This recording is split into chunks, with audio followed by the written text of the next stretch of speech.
Trixie. I'm out on Sunrise Highway. That's Pine Valley behind me. I'm here today to do the Cottonwood Creek Falls Trail. It's a short trail, a little under 2 miles with about a 400-foot elevation gain and loss. I've never been on this trail, so I'm excited to see the falls. So here's what appears to be the trailhead. You know, there's two ways to get to it. I took this from this direction, so if you park it's about 2 miles in on Sunrise Highway, and it's the first area where there's kind of a place to pull over, and they're quite large on both sides of the highway.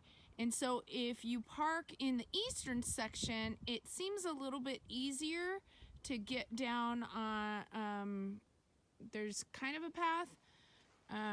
Otherwise, if you take the other direction, it seems that it's a little bit steeper. So, but the trailhead is on the other side of the eastern side of the highway guardrail. So, and a little bit down. So here we go.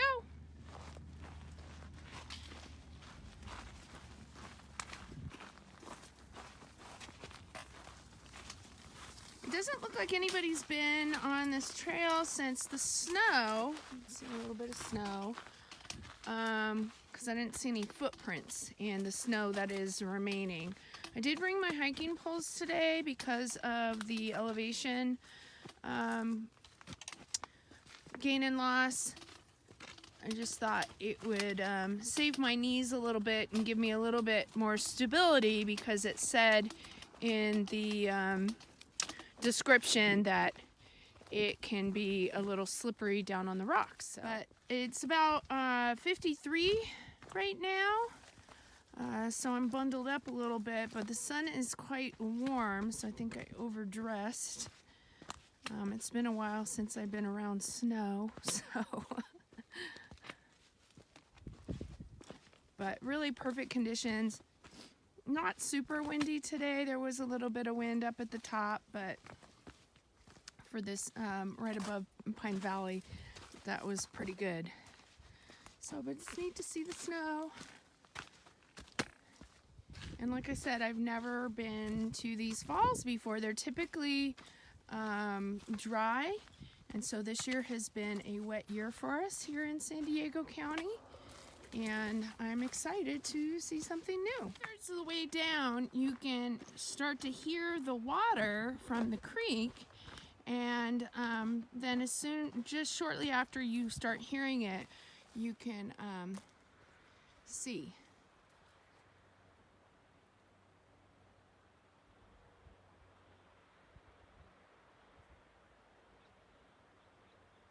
Pretty. So the trail splits off, and to get to the quote falls, it's more of a cascade. You have to make a left, but if you take the right in the trail, in the Y, it takes you a little further down and along the river, and it's rather pleasant. It's pretty. So, but we're going to the falls.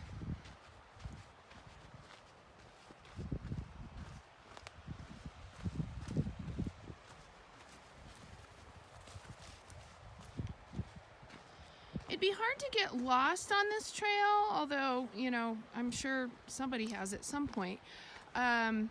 To get to the point where you turn, you know, you just basically stay under the telephone wires, the power lines. So just remember that when you're going down trail, and if you're trying to conserve your battery, what have you. You know, just stay under the power lines and you should be all good. The trail gets a little faint right here, but there it is, and you can see over there where it carves in to get to the upper area of the falls. So let's go. There's supposed to be a little pool that you can swim in. I haven't come across it yet, but it might just be right up here. We'll see. A Foot in a Field says this is a good spot for backpacking. Well, it's great because there's a water source.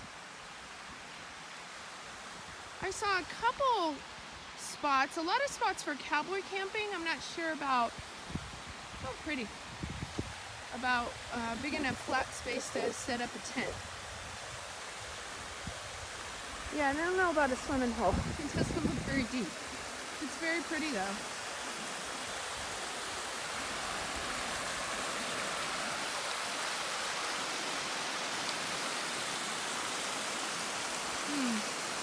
I'm guessing they're talking about that.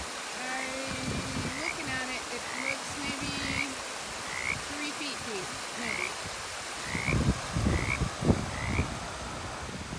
Very pretty though. So I lied. If you go a little bit further, up around the corner, there's the falls. Look at that. Color me impressed. Very nice. Oh, it looks like it goes up even further. Very nice.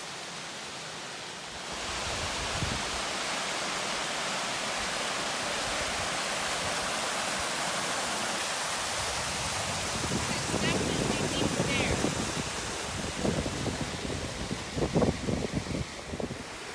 Okay. I am impressed.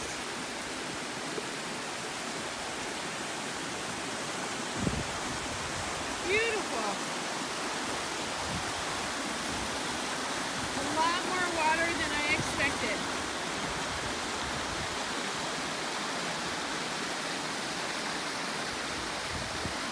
Wow.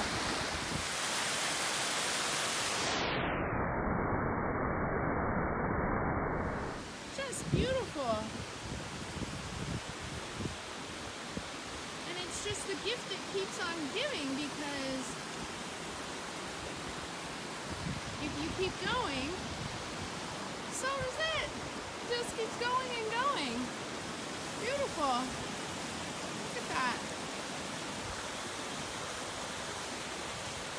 Wow, what a special treat.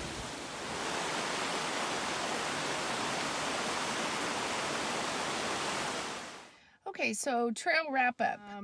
One of the things I made a mistake on, I totally overdressed for this trail. I was hot. The fleece hat was way too much, even though it's in the 50s today. I wished I would have had my cowboy hat. This is the most surprising trail I've been on so far. I was really expecting a little splash of water, a trickle, of a cascade, and it was just, and granted, we've gotten some snow in the mountains, we've gotten a lot of rain, but it was just absolutely outstanding. I cannot recommend this trail enough. It was beautiful. It was very quiet. I was the only person on the trail. There was no garbage. There was no noise. It was just beautiful. Stunning. I couldn't figure out why they recommended this as a backpacking trail until I started to get back into the falls. And I think the reason being, while it's a short trail, which I think some people would like if, they want to bring a whole lot of comfort items down, I think there's a lot to explore there. I took my hiking poles down, and I was glad that I have them. A portion of the trail had a lot of loose rocks on it, and I tried to save my knees with my hiking poles. I did not use them beyond that, but I was very glad that I had them, because once you get to the creek, and if you want to go explore the falls, it's a lot of scrambling, and it's similar to Three Sisters, that over time the rocks have really smoothed out. So if you are exploring, be careful. The rocks are pretty slick. So you would need a special permit to camp down there. And Foot in a Field said that you needed an adventure pass to camp up here, but I don't think so. This isn't really part of the formal rec area, and this is very often used as an overlook for the sunset. It's a nice spot, and I've seen motorhomes parked out here, so I don't know how strict they are on enforcing overnight parking up here. And as far as getting to the trailhead, I tried the other way coming back, and my recommendation would be to park on the east side of Sunrise Highway and then take the it's not as developed of a trail, but the southern end, if you go on the other side of the guardrail, there's kind of a faint little trail to get you to the trailhead. I took the other way back, and while it was a more defined trail, I wouldn't want to go down it. It was just decomposed granite. And so, you know, as much rain as we've had, it was very loose. And so again, it's that weight thing going down it. I wouldn't want my weight behind me, and it just seems like you could very easily tumble down, and it would be a steep little tumble. So I took a liter of water with me, and I drank it all before I got back. Again, I played around exploring the falls more than I expected to. So while it's a short hike, I would definitely recommend that you take more than a liter. And this is winter time, so I can't even imagine going down there. Well, if you have a water filter, there's plenty of water down there, but you know, I would probably take 3 liters if I was going to do it again tomorrow. Just so that I had enough and I could explore, and it's been pretty warm, but you know, just to be safe. So I can't recommend this enough. I was really shocked how much water there was, how beautiful it was, how easy it was to get to. I really was pleasantly surprised, and I think so far my favorite waterfall trail here in San Diego County.